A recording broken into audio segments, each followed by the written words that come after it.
Hello everyone, कैसे हैं आप लोग। स्वागत है आपका एवरेस्ट एकेडमी में। आज मैं लेके आई हूँ आपके लिए हिंदी का प्रीवियस ईयर का पेपर 9 जनवरी 2023 का। तो इसमें हम 15 नंबर के गद्यांश करेंगे और 15 नंबर की पेडोलॉजी करेंगे। चलिए गद्यांश स्टार्ट करते हैं। हमारा गद्यांश, निम्नलिखित गद्यांश को पढ़कर पूछे गए प्रश्नों के सही सबसे उपयुक्त उत्तर वाले विकल्प को चुनिए। समय की उपेक्षा करने वालों को समय नष्ट कर देता है। महात्मा गांधी सभी कार्य निर्धारित समय पर करते थे, इसीलिए अत्यंत व्यस्त होते हुए भी निरंतर प्रगति करते हुए सफलतम महान व्यक्तियों की श्रेणी में पहुंचे। जेम्स वाट, मैडम क्यूरी और एडिसन ने समय के प्रत्येक पल का सही उपयोग कर संसार को महान आविष्कार प्रदान किए। समय का सदुपयोग भाग्य निर्माण की आधारशिला है। असमय कार्य करने वाले कायर और निरुद्यमी बन जाते हैं। अपने कर्तव्य कर्म को बिना विलंब किए करना ही समय का सदुपयोग है। ऐसा करने वाला ही समय का पारखी भी है। जो समय का सदुपयोग करना जान लेता है वह जीवन को सही ढंग से जीना सीख जाता है। हर व्यक्ति को पैसों की अपेक्षा समय का अधिक हिसाब रखना होगा, तभी वह अपने क्षेत्र में सफल हो पाएगा। तो जो हमारा गद्यांश है वह बता रहा है समय के बारे में। समय की उपेक्षा करता है उसे जो समय नष्ट जो समय की अपेक्षा करता है उसे समय नष्ट कर देता है। महात्मा गांधी हैं, उन पर निर्धारित समय पर अपना काम करते थे और अत्यधिक व्यस्त रहते थे, इसीलिए वह सफल महान व्यक्तियों की श्रेणी में आ गए। जेम्स वाट, मैडम क्यूरी और एडिसन ने समय पर ही काम करते थे। उन्होंने समय का सदुपयोग किया, इसीलिए वह महान आविष्कारक बन गए। समय का सदुपयोग करना चाहिए, समय का दुरुपयोग नहीं करना चाहिए। जो समय का सदुपयोग कर लेता है वह जीवन को सही ढंग से जीना सीख जाता है और पैसों की अपेक्षा समय को अधिक ध्यान देना चाहिए। और जो समय का दुरुपयोग करता है वह कायर और निरुद्यमी बन जाता है। तो इसमें समय के बारे में बताया गया है। चलिए इससे संबंधित क्वेश्चन करते हैं। हमारा पहला क्वेश्चन रहेगा, समय नष्ट कर देता है। ऑप्शन ए, समय का सदुपयोग करने वालों को। ऑप्शन बी, समय व्यर्थ गंवाने वालों को। ऑप्शन सी, समय का महत्व जानने वालों को। ऑप्शन डी, समय को समय देने वालों को। तो इसका आंसर कौन सा हो जाएगा? इसका आंसर हो जाएगा ऑप्शन बी, समय को व्यर्थ गंवाने वालों को। बढ़ते अगले क्वेश्चन पे। महात्मा गांधी की गणना सफलतम महान व्यक्तियों में होती है क्योंकि ऑप्शन ए, वे प्रसिद्ध वकील थे। ऑप्शन बी, उन्होंने स्वतंत्रता संग्राम में भाग लिया था। ऑप्शन सी, वे समय के पाबंद थे। ऑप्शन डी, वे अच्छे वक्ता थे। तो महात्मा गांधी क्यों महान व्यक्तित्व में आते थे? क्योंकि वह समय पर अपना काम करते थे। इसका आंसर हो जाएगा ऑप्शन बी, वे समय के पाबंद थे। बढ़ते अगले क्वेश्चन पर। भाग्य निर्माण की बुनियाद है। ऑप्शन ए, भाग्य विधाता। ऑप्शन बी, समय का सदुपयोग। ऑप्शन सी, समय की बर्बादी। ऑप्शन डी, असमय कार्य करना। तो इसका आंसर कौन सा हो जाएगा? इसका आंसर हो जाएगा ऑप्शन बी, समय का सदुपयोग। बढ़ते अगले क्वेश्चन पर। हर व्यक्ति को पैसों की अपेक्षा समय का अधिक हिसाब रखना होगा, तभी वह अपने क्षेत्र में सफल हो पाएगा। वाक्य से तात्पर्य है। ऑप्शन ए, व्यक्ति तभी सफल हो पाएगा जब वह पैसों की बजाय समय को अधिक महत्व देगा। ऑप्शन डी, व्यक्ति की सफलता पैसों पर निर्भर करती है, ना कि समय पर। ऑप्शन सी, व्यक्ति की सफलता का संबंध पैसों व समय दोनों पर ही निर्भर करता है। ऑप्शन डी, व्यक्ति की सफलता का संबंध पैसों व समय दोनों पर ही निर्भर करता है। इसका आंसर कौन सा हो जाएगा? इसका आंसर हो जाएगा ऑप्शन ए, व्यक्ति तभी सफल हो पाएगा जब वह पैसों की बजाय समय को अधिक महत्व देगा। बढ़ते अगले क्वेश्चन पर। असमय कार्य करने वाले ऑप्शन ए, भाग्यशील बन जाते हैं। ऑप्शन बी, भाग्यहीन बन जाते हैं। ऑप्शन सी, कायर तथा निरुद्यमी बन जाते हैं। ऑप्शन डी, साहसी तथा निरुद्यमी बन जाते हैं। जो असमय कार्य करते हैं वो क्या बन जाते हैं? देखते हैं गद्यांश में। असमय कार्य करने वाले कायर और निरुद्यमी बन जाते हैं। तो इसका आंसर हो जाएगा ऑप्शन सी। बढ़ते अगले क्वेश्चन पर। दो सदुपयोग का संधि विच्छेद है। ऑप्शन ए, सदुधनुपयोग। ऑप्शन बी, सदुधनुपयोग। ऑप्शन सी, सदनुपयोग। ऑप्शन डी, सदनुपयोग। तो सदुपयोग क्या है? संधि। तीन प्रकार की संधि होती हैं, स्वर संधि, व्यंजन संधि और विसर्ग संधि। सदुपयोग में हो जाएगी व्यंजन संधि। ये बनेगी व्यंजन संधि। कैसे बनेगी? सत धन योग। इसका बन जाएगा सदुपयोग। इसका आंसर हो जाएगा ऑप्शन डी।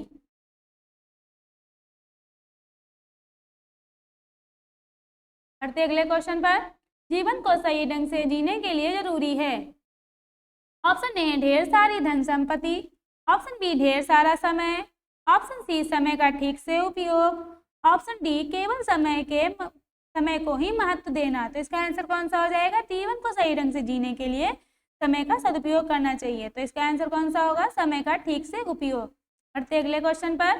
समय शब्द में किस प्रत्यय का प्रयोग किया जा सकता है? ऑप्शन ए ई, ऑप्शन बी इक, ऑप्शन सी इत, ऑप्शन डी आ। तो समय में किस प्रत्यय, प्रत्यय क्या होता है? जो शब्द के पीछे लगते हैं। तो समय में प्रत्यय कौन सा हो जाएगा? इसमें हो जाएगा समाहन इक।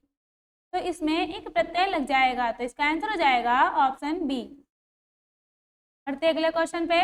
समूह में भिन्न शब्द है। Option A James Bart, option B madam Curie, option C Mahatma Gandhi, option D व्यक्ति। तो भिन्न क्या हो जाएगा? James Bart, madam Curie, Mahatma Gandhi. ये समय के बारे में बताया गया है, इन्होंने समय का सही उपयोग किया है। और व्यक्ति, तो ये सबसे भिन्न हो जाएगा। तो इसका आंसर हो जाएगा ऑप्शन डी। बढ़ते अगले क्वेश्चन पर। अगला क्वेश्चन हमारा दूसरा काव्यांश रहेगा। चलिए स्टार्ट करते हैं। निम्नलिखित काव्यांश को पढ़कर पूछे गए प्रश्नों के सही सबसे उपयुक्त उत्तर वाले विकल्प को चुनिए। जहाँ मन निर्भय हो और मस्तिष्क गर्भ से ऊंचा हो, जहाँ ज्ञान सहज ही प्राप्त हो, जहाँ विश्व को बांटा ना गया हो, संकीर्ण दीवारों से जहाँ शब्द निकलते हों सत्य की गहराइयों से, जहाँ बिना थके कार्यशील बाहें उठती हों, निर्माण की ऊंचाइयाँ छूने जहाँ तक की धारा ने नहीं खोया है अपना पथ, मृत पाए आदतों के सूखे रेगिस्तान में, ओ पिता मेरे देश को जागृत करो, जागृत करो, जागृत करो। तो ये क्या बताया गया है? यह रविन्द्रनाथ टैगोर की रचना एक प्रार्थना है, जो रविन्द्रनाथ टैगोर के हृदय की अंतर्गम गहराई से निकलती है और अपनी मातृभूमि के लिए अपना सपना प्रस्तुत करती है। तो ये बता रहा है, जहाँ मन भय रहित हो और सिर ऊंचा रखा हो, जहाँ ज्ञान मुक्त है, जहाँ दुनिया संकीर्ण घरेलू दीवारों से टुकड़ों में नहीं बटी है, जहाँ सप्त सत्य की गहराई से निकलते हैं, जहाँ अथक प्रयास पूर्णता की ओर अपनी भुजाएं फैलाता है, जहाँ तर्क की स्पष्ट धारा मृत आदत की नीरस रेगिस्तानी रेत में अपना रास्ता नहीं खो बैठी है, जहाँ मन को आपके द्वारा निरंतर व्यापक विचार और क्रिया में आगे ले जाया जाता है। संतता के उस स्वर्ग में मेरे पिता मेरे देश को जागने दो। तो इसमें यह काव्यांश का अर्थ बताया गया है। चलिए इससे संबंधित क्वेश्चन करते हैं। कविता में जागृत करने से तात्पर्य है? ऑप्शन ए जगाना, ऑप्शन बी उन्नयन करना, ऑप्शन सी चेतना भरना, ऑप्शन डी जागरण करना। इसका आंसर कौन सा हो जाएगा? इसका आंसर हो जाएगा ऑप्शन सी चेतना भरना। बढ़ते अगले क्वेश्चन पर। कविता में किसे महत्व नहीं दिया गया है? ऑप्शन ए संकीर्ण दीवारों को, ऑप्शन बी निर्भय होने को, ऑप्शन सी स्वाभिमान को, ऑप्शन डी अखंडता को। तो इसका आंसर कौन सा होगा? इसका आंसर होगा ऑप्शन ए संकीर्ण दीवारों को। ये बढ़ते हैं अगले क्वेश्चन पर। कविता के अनुसार बोलने से पहले उसे लिखना चाहिए। ऑप्शन बी सत्य की कसौटी पर कसना चाहिए, ऑप्शन सी समय का ध्यान रखना चाहिए, ऑप्शन डी व्यक्ति का ध्यान रखना चाहिए। तो कविता को बोलने से पहले क्या करना चाहिए? तो इसका आंसर हो जाएगा ऑप्शन बी सत्य की कसौटी पर कसना चाहिए। बढ़ते हैं अगले क्वेश्चन पर। कविता के अनुसार एक व्यक्ति के लिए सर्वाधिक महत्वपूर्ण है? ऑप्शन ए धर्म पथ का अग्रसर होना, ऑप्शन बी अग्नि पथ पर अग्रसर होना, ऑप्शन सी सदैव प्रथम आना, ऑप्शन डी तर्क से काट करना। तो इसका आंसर कौन सा होगा? इसका आंसर हो जाएगा धर्म पथ पर अग्रसर होना। बढ़ते हैं अगले क्वेश्चन पर। शब्द में एक प्रत्यय लगाने पर नया शब्द क्या बनेगा? ऑप्शन ए शब्दिक, ऑप्शन बी शाब्दिक, ऑप्शन सी शाब्दिक, ऑप्शन डी शाब्दिक। तो इस आंसर कौन सा हो जाएगा? इसका आंसर हो जाएगा ऑप्शन सी। ये कैसे बनेगा? ये बनेगा शाब्दिक। शब्द एक प्रत्यय लग जाएगा तो ये बन जाएगा शाब्दिक। इसका आंसर हो जाएगा ऑप्शन सी। बढ़ते अगले क्वेश्चन पर। निर्भय शब्द में मूल शब्द है? ऑप्शन ए निर, ऑप्शन बी निर, ऑप्शन सी भय, ऑप्शन डी अभय। इसमें मूल शब्द कौन सा हो जाएगा? इसका मूल शब्द हो जाएगा ऑप्शन सी भय। पढ़ते हैं अगले क्वेश्चन पर। हमारी पेडालॉजी स्टार्ट होती है। चलिए स्टार्ट करते हैं। सभी बच्चे उन गतिविधियों द्वारा अभिप्रेरित होते हैं। ऑप्शन ए जिनकी योजना वयस्क द्वारा बनाई जाती है।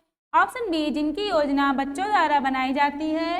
ऑप्शन सी जो बच्चों के लिए अर्थपूर्ण होती है। ऑप्शन डी जो अध्यापकों के लिए अर्थपूर्ण होती है। तो इसका आंसर कौन सा होगा? इसका आंसर हो जाएगा ऑप्शन सी जो बच्चों के लिए अर्थपूर्ण होती है। चलते हैं अगले क्वेश्चन पर।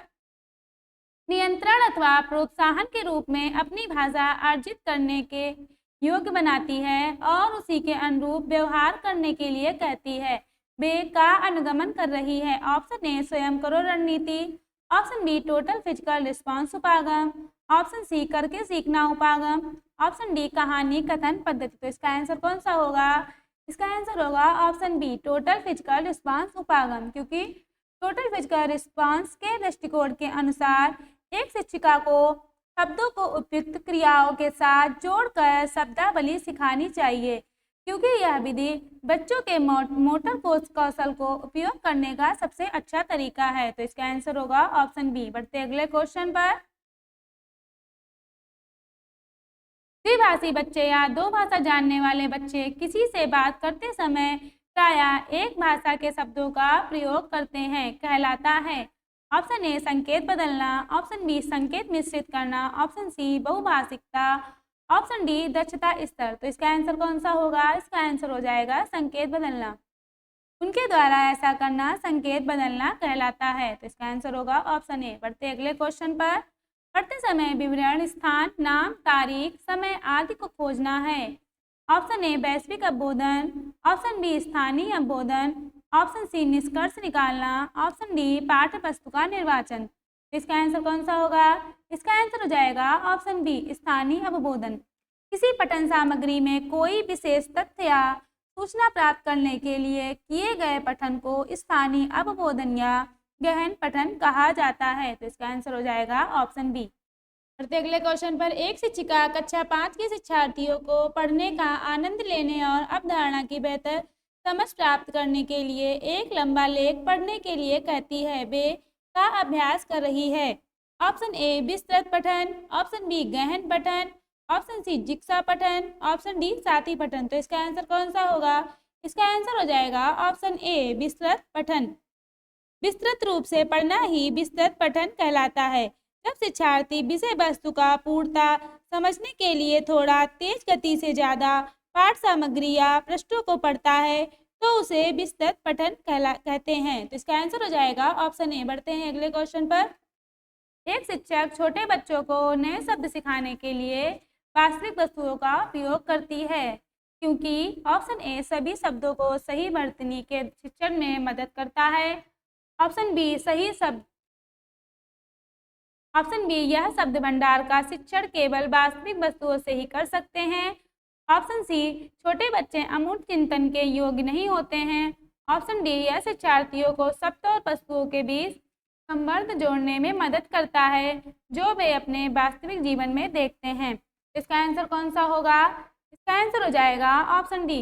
यह शिक्षार्थियों को शब्द और वस्तुओं के बीच संबंध जोड़ने में मदद करता है जो वे अपने वास्तविक जीवन में देखते हैं, क्योंकि एक शिक्षक छोटे बच्चों को नए शब्द सिखाने के लिए वास्तविक वस्तुओं का उपयोग करते हैं। तो इसका आंसर हो जाएगा ऑप्शन डी।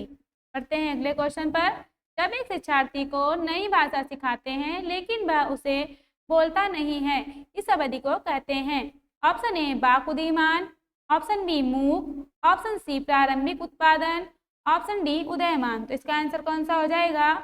इसका आंसर हो जाएगा ऑप्शन बी मूक। जब एक शिक्षार्थी को नई भाषा सिखाते हैं लेकिन वह उसे बोलता नहीं है, इस अवधि को मूक कहते हैं। पढ़ते हैं अगले क्वेश्चन पर। एक प्रभावी भाषा शिक्षक ऑप्शन ए बच्चों को पाठ्य पुस्तक में दिए गए सभी प्रश्नों के उत्तर याद करवाएगा। ऑप्शन बी पाठ्य पुस्तक के साथ पाठ्य वस्तु के साथ अन्य संसाधनों का प्रयोग करेगा। ऑप्शन सी केवल पाठ्य पुस्तक में दिए गए प्रश्नों का उपयोग करते हुए प्रश्न पत्र का निर्माण करेगा। ऑप्शन डी पूरी तरह से प्रस्तावित पुस्तक पर निर्भर करेगा। तो इसका आंसर कौन सा होगा? इसका आंसर होगा ऑप्शन डी, पाठ्य वस्तु के साथ अन्य संसाधनों का प्रयोग करेगा ताकि शिक्षार्थी भाषा सीखने के लक्ष्य को शीघ्र प्राप्त कर सके। तो इसका आंसर होगा ऑप्शन बी। पढ़ते हैं अगले क्वेश्चन पर।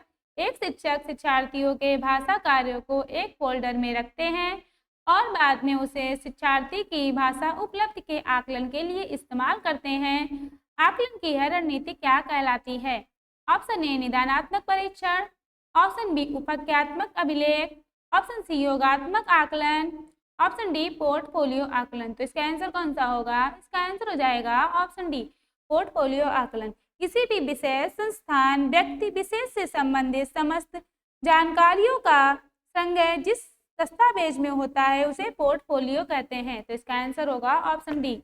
पढ़ते हैं अगले क्वेश्चन पर।